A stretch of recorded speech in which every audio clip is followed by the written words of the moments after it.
की बेल हुई वो हेमंत नाम के एक वकील साहब ने कराई थी, जेवर के ने।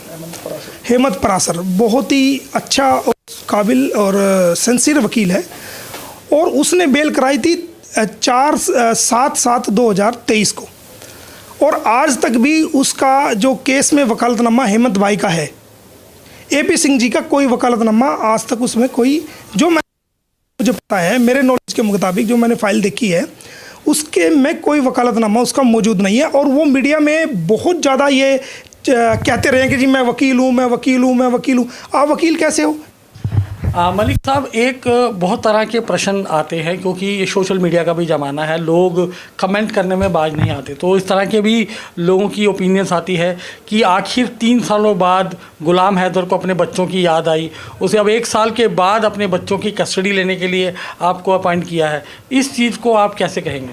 देखिए, 3 साल के बाद नहीं, वो लगातार जो है वो वहाँ से कंटिन्यूस वो गया ही सऊदी अरब में इसलिए था कि वो ज़्यादा पैसा कमा सके, और सीमा ने ही उसको भेजा था, जैसा कि गुलाम हैदर ने बताया, अपनी फैमिली का गुजारा अच्छी तरीके कर सके, अच्छे अपने बच्चों को अच्छी तरह पढ़ा सके, उनको अच्छा जीवन दे सके, उनकी सुख सुविधाओं का अच्छा ध्यान रख सके।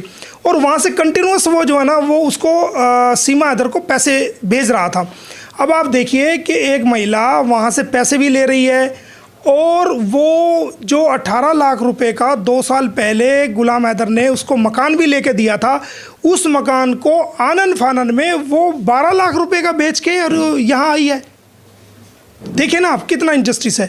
और अगर कोई इंसान बाहर कमाने के लिए चला जाए, भारत की बहुत बड़ी जनसंख्या भारत कमाने के लिए गई हुई है, तो क्या उनके बीवी बच्चे जो भारत में रह रहे हैं तो वो बीवी बच्चे अपने बच्चों समेत वो किसी और के साथ इलीगल रिलेशन में रहना शुरू कर दे? ये कहाँ का इंसाफ है? ये तो सभ्यता के खिलाफ है, ये तो हमारी भारतीय संस्कृति के भी खिलाफ है। कौन इसको पसंद करेगा कि कोई बिना तलाक लिए कोई इंसान बाहर कमाने के लिए गया हुआ है? और हमारे फौजी भाई हैं, 1-1 साल उनको छुट्टी नहीं मिलती, वो बॉर्डर पे हमारे देश की रक्षा करते हैं, तो क्या उनकी बीवियां, अगर वो 1-1 साल नहीं आ पाते तो क्या उनकी बीवियां भी इस तरह का कदम उठा दें? ये इंसानियत है? बताओ आप, ये इंसानियत नहीं है।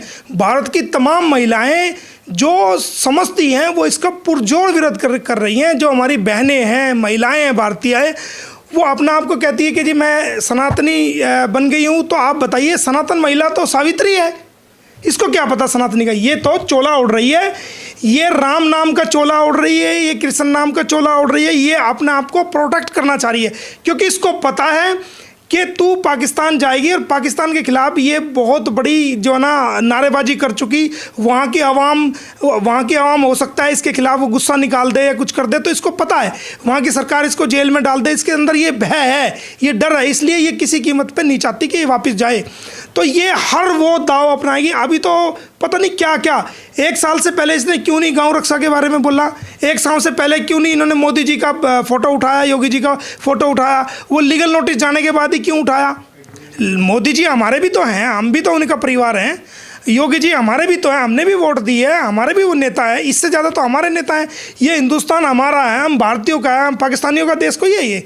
जो ऐसे पाकिस्तानी का देश जो इलीगल तरीके से भारत की सीमा में आया है बिना भारत की सरकार की इजाज़त के और वो कहता है ये मेरा भी देश है। तेरा देश कहाँ से आ गया? ये तो भारतीयों का देश है।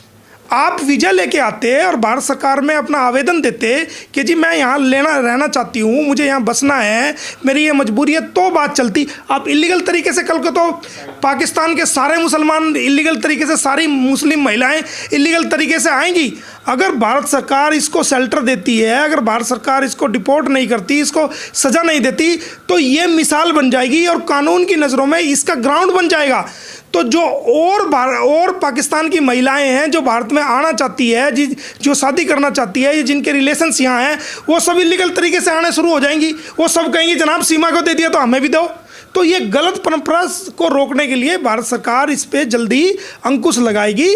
और मैंने एक लेटर भी लिखा है, मैंने उत्तर प्रदेश सरकार को एक लेटर भी लिखा है कि भाई ये वो लेटर देखिए, मैंने वो लेटर भी लिखा है कि आप जल्दी से जल्दी इस जो इन्वेस्टिगेशन है, जो जांच है, उसको पूरा कीजिए। और आपके धीमी गति से चलने की वजह से ये सीमा हैदर बहुत सारे कानून का उल्लंघन कर रही है और इसको सज़ा दिलाने में देरी हो रही है। तो मैंने लिखा है कमिश्नर ऑफ पुलिस को। मोमिन साहब, मलिक साहब, अगर हम बात करें, कानूनी लड़ाई है, ये बहुत लंबी जाएगी, ये अभी 1-2 सालों में फैसला नहीं होने वाला। अगर हम थोड़ा सा कानून की नज़रों से और थोड़ा आगे देखें तो अंत क्या होगा इस पूरी लड़ाई का, क्योंकि इसमें जो 4 मासूम बच्चे हैं उनकी ज़िंदगियों की भी बात है, गुलाम हैदर की भी प्रतिष्ठा की बात है, और अब जिस तरीके से सीमा हैदर ने हिंदू धर्म अपना के, सनातन धर्म अपना के, ऐसे में उसका पाकिस्तान जाना भी लगभग नामुमकिन सा लगता है। पहली बात तो देखिए, सेक्शन 6 विधि विरुद्ध धर्मांतरण कानून 2021 जो बाबा की सरकार लेके आई थी, उसकी सेक्शन 6 के मुताबिक कोई भी ऐसा धर्म जो चेंज किया जाता है इस नियत से कि मैं शादी करूंगी, वो भारत की कानून की नज़र में वो मान्यता नहीं है। ये आपको हम कानून भी दिखा सकते हैं, ठीक है। दूसरी बात कि उसने जो धर्म परिवर्तन किया है उसके लिए एक कानून में प्रोविज़न है कि आप 3 महीने पहले डीएम के यहाँ एक एप्लीकेशन दोगे और उसमें बताओगे जी मैं इस धर्म से हूँ और मैं ये धर्म अपनाना चाहती हूँ और क्यों अपनाना चाहती हूँ। वो डीएम साहब वो एप्लीकेशन ले करके उसके फॉर्म ए को 2 अखबार में, जो नेशनल अखबार है, उसके अंदर एक नोटिस जारी करेंगे, भाई इस महिला ने या इस पुरुष ने धर्म चेंज करने के लिए डीएम कार्यालय में ये आवेदन दिया है। किसी को ऐतराज़ है तो वो आ करके वो अपना ऐतराज़ दर्ज कराए। कहाँ दिया है? धर्म बदलने का भी एक कानूनी तरीका है ना, कहाँ बदला है? वो तो सिर्फ टैटू बनवा लिया और वो हनुमान चालीसा जो ना का सहारा ले लिया, भगवान श्री कृष्ण का सहारा ले लिया और हनुमान चालीसा का सहारा ले लिया। तो वो तो हम भी पढ़ते हैं, दुनिया का हर आदमी पढ़ता है। धार्मिक चीज़ को पढ़ने में क्या दिक्कत है? लेकिन उससे धर्म चेंज कोई हो जाएगा? ये तो भारत के लोगों को नहीं बल्कि दुनिया के लोगों को गुमराह करने का तरीका है और डिफेंस कवच है। मलिक साहब, जिन बातों का आपने जिक्र किया है, एपी सिंह भी बहुत काबिल वकील हैं, सीनियर एडवोकेट हैं, क्या उन्हें इस पूरी बात का ज्ञान नहीं होगा या उनके संज्ञान में चीज़ नहीं होगी? देखिए, आपने कबूतर देखा? कबूतर देखा कई बार? कबूतर अगर ये समझ ले कि मैंने आंख बंद कर ली और शिकारी मुझे पकड़ेगा नहीं, अब मैं बच जाऊंगा, जो कबूतर पकड़ने के लिए जो शिकारी आया है, और वो ये समझे कि भाई मुझे तो शिकारी से बच जाऊंगा। कानून को मानना और कानून पे इम्प्लीमेंटेशन करना, ये बड़ी बात है। एक बात और सर, मलिक साहब, एपी सिंह साहब ने कहा है कि मोमिन मलिक ये सब पब्लिसिटी हासिल करने के लिए कर रहा है, ये पूरे केस को इसी तरीके से उलझाया जा रहा है, इसमें कोई लीगैलिटीज़ नहीं बनती। देखिए, आपको पता होगा कि की बेल हुई वो हेमंत नाम के एक वकील साहब ने कराई थी, जेवर के ने, हेमंत परासर, बहुत ही अच्छा और काबिल और सिंसियर वकील है, और उसने बेल कराई थी 7/7/2023 को, और आज तक भी उसका जो केस में वकालतनामा हेमंत भाई का है, एपी सिंह जी का कोई वकालतनामा आज तक उसमें कोई, जो मुझे पता है, मेरे नॉलेज के मुताबिक जो मैंने फाइल देखी है, उसके में कोई वकालतनामा उसका मौजूद नहीं है। और वो मीडिया में बहुत ज़्यादा ये कहते रहे कि जी मैं वकील हूँ। आप वकील कैसे हो जब आपका उस केस के अंदर वकालतनामा ही नहीं है?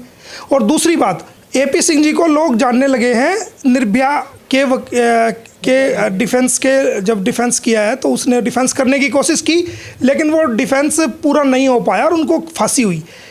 मैंने 2 लोगों को 20 दिसंबर 2023 में 2 लोगों को, निर्भया जैसा केस हरियाणा का हुआ था, एक महिला को उठा करके, एक बेटी को उठा करके गैंग रेप करने के बाद उसकी हत्या कर दी गई।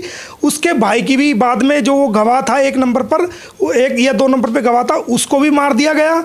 उस बेटी को न्याय दिलाने के लिए, जो एससी समाज की बेटी थी, मैंने 5 साल केस सोनीपत की अदालत में लड़ा और 174 के करीब उसके अंदर लगभग पेशियां हुई, 5 जजेस बदले गए और 65 से 70 के बीच में गवाही हुई। उसके अंदर 2 लोगों को मैंने फांसी करवाई और ये फ्री ऑफ कॉस्ट मैंने केस किया और 17 लाख रुपए उनको मैंने मुआवजा दिलवाया और चवन्नी आज तक नहीं ली, फ्री ऑफ कॉस्ट किया। सारी दुनिया जानती है, मैंने लोगों को, उनको फांसी के ऑर्डर करवाए और इन्होंने बचाने की कोशिश की, तो फ़र्क है। दूसरी बात, ये कहते हैं कि पब्लिसिटी के लिए कर रहा था, तो आप गूगल पे मौजूद है, आप गूगल उठा के देख ले कौन ज़्यादा मशहूर है या पहले से कौन मशहूर था। 2007 में पानीपत के अंदर एक समझौता बॉम्ब ब्लास्ट हुआ था, उसके ज़्यादातर केसेस जो है मैंने लड़े हैं। उन लोगों को मैंने मुआवजा दिलवाया है। और सरबजीत केस जो पाकिस्तान की जेल में बंद था, सरबजीत केस को भी मैंने एंटरटेन किया, उसकी बहन को साथ ले जा करके पाकिस्तान में। उसके अलावा मैं भारत का पहला वकील ऐसा हूं जिसने पाकिस्तान में जा कर के वहाँ कराची की कोर्ट में एक रिट फाइल की थी मोमिन मलिक बनाम पाकिस्तान सरकार। एक रिट मैंने फाइल की थी मोमिन मलिक बनाम पंजाब सरकार पाकिस्तान। 2 रिट मैंने हाई कोर्ट में फ़ाइल की थी पाकिस्तान में। मैंने उनके अंदर ये कोशिश की थी, जो भारतीय कैदी जो मैंने वहाँ की सरकार से परमिशन लेकर के जेलों का मुआयना किया था। तो हमारे देश के दीव के, दमन के, गुजरात के और जो समुद्र के किनारे जो इलाके हैं उनके बहुत सारे जो मछुआरे हैं जो नौका से मछली पकड़ने के लिए जाते थे और उनकी वो वहाँ की नेवी द्वारा पकड़ लिए जाते हैं, वो वहाँ की जेलों में सड़ रहे थे। बहुत से इलीगल ट्रेसपासर्स थे, बहुत से ऐसे थे जिन लोगों के वीज़ा ख़त्म हो गए। तो उन लोगों से मैंने परमिशन लेके वहाँ की सरकार से, वहाँ के सेक्रेटरी से, होम सेक्रेटरी से, और जेलों का मुआयना किया। और उन लोगों को मैंने उनको देखा कि कौन कौन लोग हैं, उनके लिए मैंने वहाँ वकील हायर किए और उनको भारत लाने में मैंने लड़ाई लड़ी। और मेरे पास अखबार भी है, इंग्लिश अखबार भी भरे पड़े हैं। तो 2007 में मेरी इतनी शोहरत थी भारतीय, उस टाइम सोशल मीडिया तो होता नहीं था, इंग्लिश के अखबार होते थे, हिंदी के अखबार होते थे, वो मेरे पास 3-4 कट्टे भरे हुए हैं। आपको चाहिए तो मैं दे दूँगा। 2003 से 4 से मैं सारे दे सकता हूँ, 7-8 से दे सकता हूँ। तो ये निर्भया कांड में तो अभी आए हैं, जुम्मा 1-2 आदमी जब से ये निर्भया कांड में आए हैं इनको जानने लगे हैं। ये मेरे मुझे क्या समझाएंगे कौन पब्लिसिटी है? पब्लिसिटी के लिए, ये इंसानियत के लिए है। ये ऐसे बाप के लिए है जिसका घर बेच दिया गया, जिसके बच्चों को उससे दूर कर दिया गया और जिसके साथ जुल्म कर दिया गया, और बिना तलाक के लिए इलीगल रिलेशंस में एक महिला रह रही है, वो रात दिन जी रहा है, रात दिन मर रहा है। और जबकि इस सीमा हैदर ने खुद अपने घर से भाग करके लव मैरिज के साथ करी थी। तो मैं तो ऐसे मजबूर बाप की लड़ाई लड़ रहा हूँ। ये लोग मेरे से मशहूर हो सकते हैं, गुलाम हैदर और सीमा हैदर, ये लोग मेरे से मशहूर हो सकते हैं। मोमिन मलिक किसी से मशहूर नहीं हो सकता। मेरे तो इज्जत जो है परमात्मा के हाथ में। जब आप गरीब लोगों की, न्याय से वंचित लोगों की, ऐसे दबे कुचले लोगों की, जिनके साथ कोई खड़ा नहीं होता, जिनकी पुकार को कोई सुनता नहीं है, जिनकी कहीं सुनी नहीं जाती है किसी भी प्लेटफॉर्म पे, ना पुलिस में सुनी जाती है, ना कोर्ट में उनकी कोई उनका हक रखने के लिए तैयार है, मैं ऐसे लोगों की लड़ाई लड़ता हूँ। ऐसे लोगों की दुआएं मेरे साथ है। मैं आज से फेमस कोई हूँ? मेरे ऊपर बजरंगी भाईजान फिल्म बना रखी है, आप सरबजीत केस देखेंगे, मेरा रियल सीन उसके अंदर है। ये मुझे क्या कहेंगे कि भाई इन पर बता दे कोई एक नाटक भी बनाओ तो। मोमिन साहब, मोमिन मलिक जी, अगर हम बात करें जिस तरह से आपसे आज हमारी बातचीत हुई है, उससे एक चीज़ तो क्लियर होती है कि जिस तरीके से सोशल मीडिया पर कई बातें आती थी कि कहीं ना कहीं सीमा हैदर एक जासूस है या एक सस्पेक्टेड कैरेक्टर है, तो ये बात तो क्लियर है। आप भी मानते हैं कि वो जासूस नहीं है, वो एक साधारण तरीके से मतलब इलीगल एंट्री से भारत आई हुई आम महिला है। देखिए, ये फैसला करने का अधिकार मुझे नहीं है कि वो जासूस है या क्या है। ये फैसला, क्योंकि मैं इन्वेस्टिगेशन एजेंसी तो हूँ नहीं, मैं तो ये चाहता हूँ कि सीमा को जेल होनी चाहिए और मैं सीमा को 5 साल की जेल कराऊंगा। ये सारी दुनिया के सामने कह रहा हूँ। सीमा जासूस है या नहीं है, मेरी नज़र में उसने एक ऐसे पति को धोखा दिया है जो उसको बहुत प्यार करता था, उसके बच्चों को प्यार करता था, उसको अच्छा जीवन देने के लिए, वो ज़्यादा कमाने के लिए वो बेचारा विदेश में गया, वहाँ से पैसे भेजता रहा। 18 लाख रुपए का मकान लेके दिया, उसके मकान को आनंद फानंद में 12 लाख का बेच करके उसको बच्चे को लेकर के डिफेंस में, ताकि कोई तुझे कोई कुछ कहे ना, वो लेके आई यहाँ पर। ये बच्चे को प्यार मोहब्बत में लेके नहीं आई, ये बच्चे को अपने डिफेंस में लेके आई ताकि भारत का कानून तुझे कंसिडर कर ले। सोची समझी साजिश है ये। तो मैं तो उस बाप को जानता हूं, और उस बाप के साथ अगर इसने गलत किया, आपकी उसको पाकिस्तान की नज़र से नहीं, अगर वो नेपाल का होता, श्रीलंका का होता, दुनिया के किसी भी देश का होता तो मैं करता। मोमिन मलिक साहब, एक अंतिम प्रश्न, आप सीमा हैदर और सचिन मीना की शादी को किस रूप में देखते हैं, कैसे देखते हैं और क्या है इस भाई ये रिश्ता क्या कहलाता है? भाई मैं तो आपके चैनल को कह रहा हूँ, भारतीय जो नेशनल चैनल है उनको कह रहा हूँ, जो स्टेट चैनल है उनको कह रहा हूँ, जो प्रिंट मीडिया उनको कह रहा हूँ, जो इलेक्ट्रॉनिक मीडिया उनको कह रहा हूँ, मैं सभी मीडिया पर्सन्स को कह रहा हूँ, देश की जनता को कह रहा हूँ कि भाई कोई भी उसको उसकी वाइफ ना कहे, कोई भी सचिन की वाइफ ना कहे। तो ये रिश्ता क्या कहलाता है? ये रिश्ता वो उसका इलीगल फ्रेंड है।